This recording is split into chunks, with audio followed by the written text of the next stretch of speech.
Focused and fearless. Here's everything you need to know this rush hour of September 3, Tuesday. I'm Riza Diaz. Jumpstarting today's rush with Bucor Chief Nicanor Faeldon finding himself in yet another mess. The president's top aide turned Senator Bongo says Duterte is ready to fire Faeldon should there be proof of his lapses. But as for now, the palace says not just yet. Man Los Baños reports. President Duterte did not compel Bureau of Corrections Chief Nicanor Faeldon to attend Monday's Senate investigation on the Good Conduct Time Allowance or GCTA law, but Faeldon appeared anyway. At the hearing, Senator Panfilo Lacson presented what he claims is a release order for convicted rapist and murderer Antonio Sanchez. Faeldon admitted he signed the said document but claimed it was not a release order, only a memorandum for release. Yes, sir. Because that order, sir, was recalled by me. So this is not a release order? Stop the process of the release. I signed that document, the memorandum of release. But that is not the release order because after my office, it goes to several other offices. And finally, it will go to the superintendent who issues the final release order. Faeldon said he also believes that Sanchez should not be freed on the basis of the GCTA law. Almost 1 week, I contested that why are we releasing prisoners like Sanchez? But senators were able to point out during the inquiry that even while Faeldon claims he only signed a memo and not a release order, he still has a last say and authority on who among the convicted prisoners will be freed based on the GCTA law. Hindi maaaring ibaliktad ng superintendent yung iyong memorandum of release order. Yes, Your Honor. So, ibig sabihin, kayo talaga po ang mayroong kapangyarihan at yung memorandum of release order ay, kumbaga, yun ang susi. Yung release order ay susunod na lamang dun sa memorandum of release. Yes, sir. Senator Lacson also presented the document dated August 16, 2019, signed by Bucor's Deputy Director General Maria Fe Marquez. Faeldon confirmed that based on the said memo, 3 of the convicted murderers in the Chong rape slay case were also freed. They are Josman Aznar, Ariel Balansag, and Alberto Caño. The decision was also based on the GCTA law.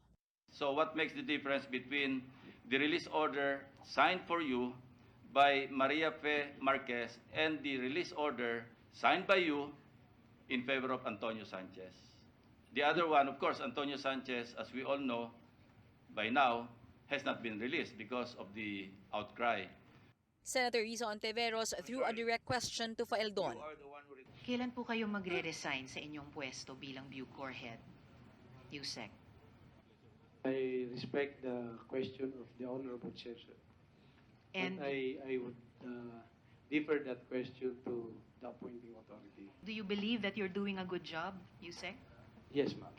Palace on Sunday maintains Faeldon still enjoys the confidence and trust of President Duterte. Reporting for News 5, Mean Los Baños, we are One News. While top officials are zeroing in on persons responsible for the release of several convicts of heinous crimes, the Justice Department says the problem lies in what they consider confusing provisions of the GCTA law. Now, Man Los Baños returns with this report. The chief implementer of the Good Conduct Time Allowance or GCTA law, Justice Secretary Menardo Guevara, says the law is a bit confusing on whether individuals convicted of heinous crimes like murder and rape could benefit from GCTA. During the Senate hearing, Guevara says a provision in the Republic Act 10592 states that all sentenced prisoners are covered by the GCTA law, while another provision says the law should not cover those who committed heinous crimes.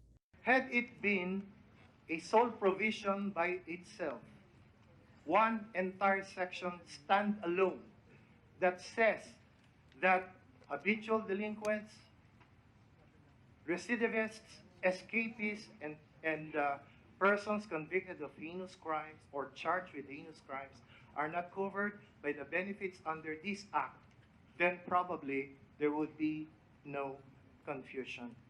But after the agency revisited the law, Guevara says they agree that prisoners who committed heinous crimes should not benefit from GCTA. So senators ask, what is the proper course for the prisoners freed based on GCTA law, especially those who were charged with heinous crimes? Pwede ba natin silang i-recall? O pwede ba natin considered sila as wanted? Or pwede bang shoot to kill? Considering that maybe constitutional issues may be involved here, and interests of both sides have to be considered and balanced. I'd rather not make a comment at this time until a more thorough study on how to deal with the problem. Senator Bato de la Rosa meanwhile admits that during his time as Bucor chief, he also signed several release orders based on GCTA law. 120 lang ang napirmahan ko. But out of those 120 na pinirmahan ko, isa lang dyan yung convicted ng RA 6425, Dangerous Drugs Act. Isa lang po ang napirmahan ko. Lahat yan ay rape, murder, robbery. Lacson, for his part, also asked the current Bucor leadership on why they released drug convicts, including Taiwanese drug lord Chen Chang, who was freed from the Davao Penal Colony. The regional superintendent meanwhile explains he was just obeying orders from the memo signed by Faeldon. Senator Bongo says heads must roll. Alam nyo si Faeldon, under po siya ng executive, Bucor. Ibig po sabihin ni Pangulong Duterte, managot ang dapat managot, including the top to bottom. Sino po yung nakalusot sa kanila ay dapat manakat. Reporting for News 5, Mean Los Baños, we are One News. You heard him a while ago. Shoot to kill may be the recourse for convicts mistakenly freed under the GCTA law. Well, that's just Senator Bongo's suggestion. Filipino Star ngayon reports Go wants convicts who refuse to return to prison despite being unqualified for release dead. Meanwhile, he said that those who mindlessly signed the release papers should also be held accountable. North and South commuters, listen up. Pangmasa reports that construction of the LRT-1 Cavite extension has started. The 65 billion peso extension project is expected to increase LRT-1's capacity from 500,000 passengers a day to 800,000. It has also been shortened, or it will also shorten travel time from Baclaran to Bacoor, Cavite to just 25 minutes. The Transportation Department and LRT management expects the Cavite extension to be partially operational by the fourth quarter of 2021. And this from the Philippine Star. Pope Francis was late to his weekly Angelus prayer on Sunday because he got stuck in an elevator for 25 minutes. Firefighters had to rush to the lift to free the head of the Catholic Church. The Argentinian Pope did not appear to be shaken by the incident since, after apologizing, he announced the creation of 13 new red-hatted cardinals of the Catholic Church, including 10 possible future popes. Liwayway has intensified further into a tropical storm overnight as Pag-asa monitors another low-pressure area outside the Philippine area of responsibility. And now, tropical cyclone wind signal number 1 is up in Batanes. This means that the storm may cause some slight damage to houses made of light materials or makeshift structures.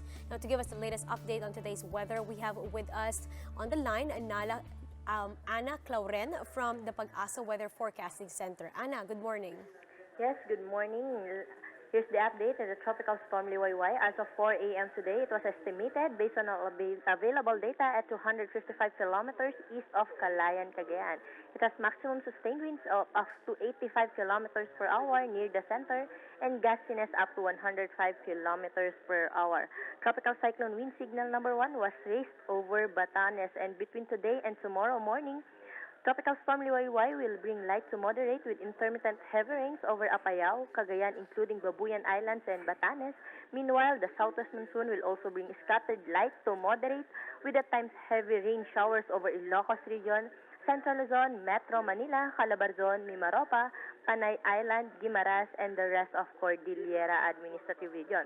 Residents of the aforementioned areas, especially those living in areas identified to be highly or very highly susceptible to floods and rain-induced landslides, are advised to take precautionary measures and coordinate with their local disaster reduction and management offices, and continue monitoring for updates, especially the thunderstorm and the rainfall advisories and heavy rainfall warnings to be issued by Pag-asa Regional Services Division. Liwayway remains less likely to make landfall in the country, and it is forecast to exit the Philippine area of responsibility between Wednesday evening and Thursday early morning. Intensification to severe tropical storm remains likely within 24 hours. Sea travel is risky over the seaboards of Luzon, including those areas under tropical cyclone wind signal number 1 due to potentially rough sea conditions. And that's the latest from Pag-asa. Ana Cloren reporting. Thank you. That was Ana Cloren reporting from Pag-asa. Our local farmers are on the brink of hunger and unemployment as palay prices drop to its lowest levels in decades. Shyla Francisco with the story. For 4 decades now, Ruben has been planting palay in Nueva Ecija, the rice granary of the Philippines.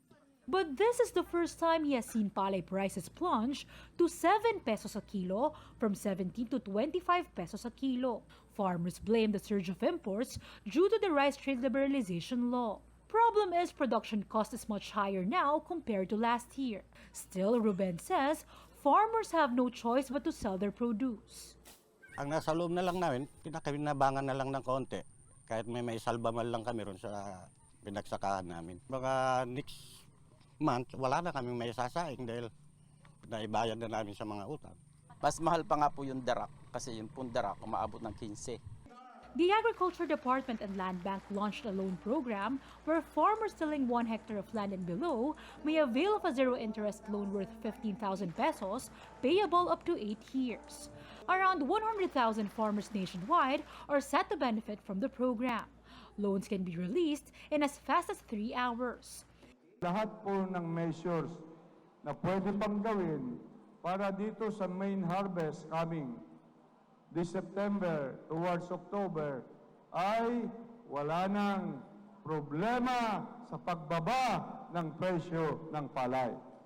In addition, the National Food Authority will buy the produce of farmers who availed of the program. The DA says they are coordinating with 6 provincial government units to buy palay at 15 to 17 pesos a kilo with the help of Land Bank. Hahanap po ang Land Bank ng pondo para makapagpahiram kami sa mga lalawigan o mga probinsya, kagaya ng probinsya ng Nueva Ecija, at 2% para mabili nila ng mas mataas. Shyla Francisco, we are One News. Let's fast break now to Sports Rush. Gilas gave it another match at the FIBA World Cup as the top-seeded Serbia proved to be too much for our national team. Palay came out aggressive for Gilas, hoping to bounce back from their massive defeat against Italy on Saturday. The 6-foot gunslinger was in attack mode right from the get-go and even managed to deliver a 9-7 lead early in the game. But just when the game appeared to be going good for Gilas, the Serbians had completely warmed up. The tournament favorites responded with a stunning 21-5 blitz and marked the start of a one-sided affair as Serbia coasted to a crushing 126-67 victory. Meanwhile, here are the stories to watch out for later today. Senate's probe on the implementation of the Good Conduct Time Allowance law continues. In celebration of Teachers Month, teachers groups will troop to Batasang Pambansa to once again lobby for their pay hike. And watch out for the release of the official theme song of the 2019 Southeast Asian Games. And that's how the day is shaping up to be. Join us again next time for another round of Rush. I'm Riza Diaz. We are One News.